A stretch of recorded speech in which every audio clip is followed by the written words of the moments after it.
Consistent exposure to elevated blood glucose everywhere in the body, but especially the brain, has a lot of damaging cellular effects and circulatory effects.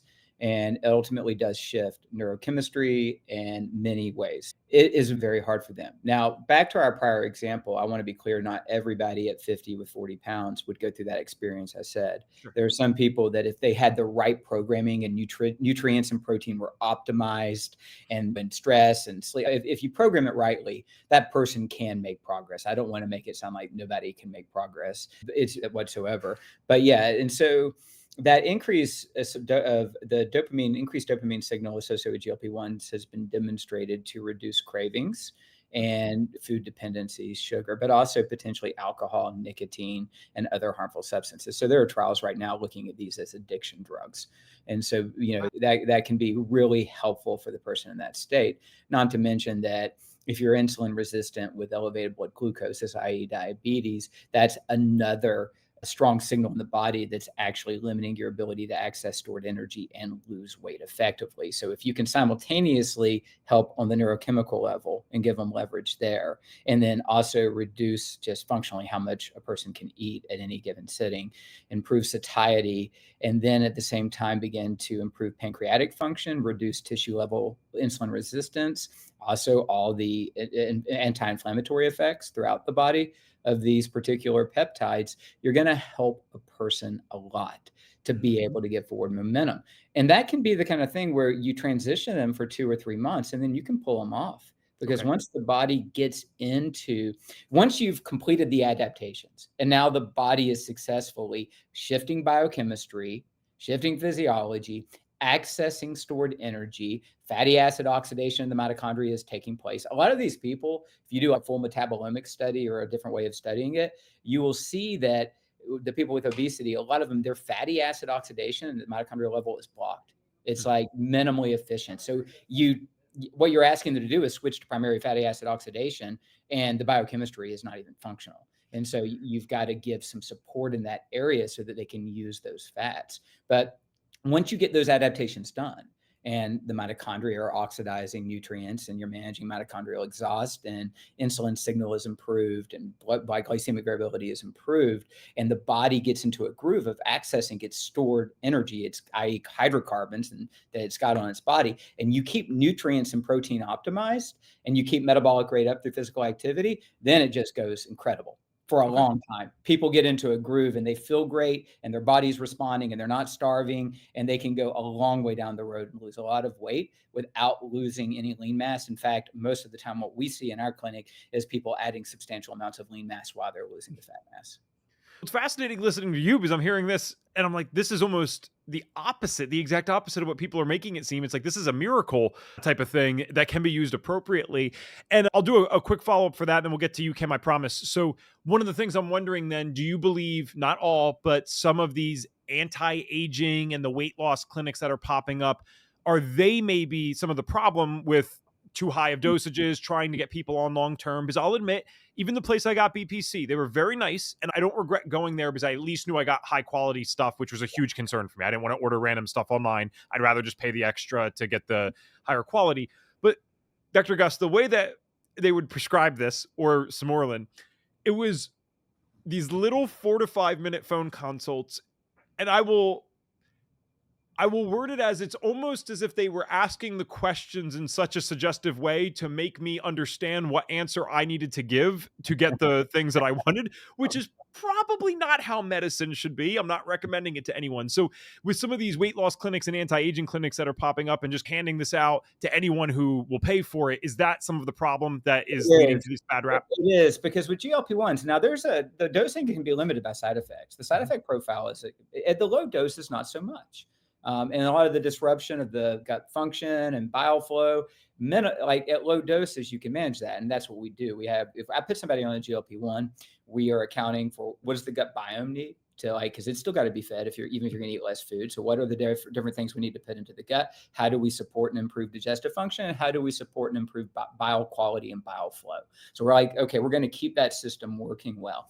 And we got our nutrient optimization piece. We will not lack for nutrients while we're eating less food, period, because we can. That's like critical. That's foundation of the body. It's has to have it. And we got these other variables that we manage. But a lot of these clinics, you start somebody on a GLP-1, and if they can get through the side effect process, then they're going to stop being hungry and they're going to feel better.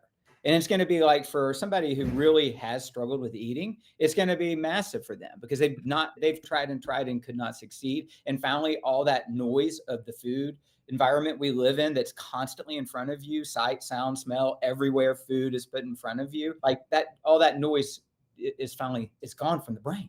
And they're like, oh my gosh, this is what it's like to think clearly and not be dominated by what I'm going to eat all day long. And that's a beautiful thing for them. It's euphoric. It's almost addictive in its own way, not the peptide, but the sensation of no longer being dominated by hunger and cravings all day long. But guess what happens? A lot of times it's auto dose titrated up. Like, because if you're doing it for obesity, you go from if it's Ozempic or semaglutide, it's 0.25 to 0.5 to 1 milligram. So within 4 to 6 weeks, you're at 1 milligram without ever having stopped to say, hey, was this dose actually good enough for me? With the idea that the higher the dose, the more effective the weight loss. No, the higher the dose is really dependent upon, one, the severity of the diabetic problem you might be managing. People with more severe diabetes may require higher doses because of those mechanisms, and the severity and duration of the obesity and eating dysfunction.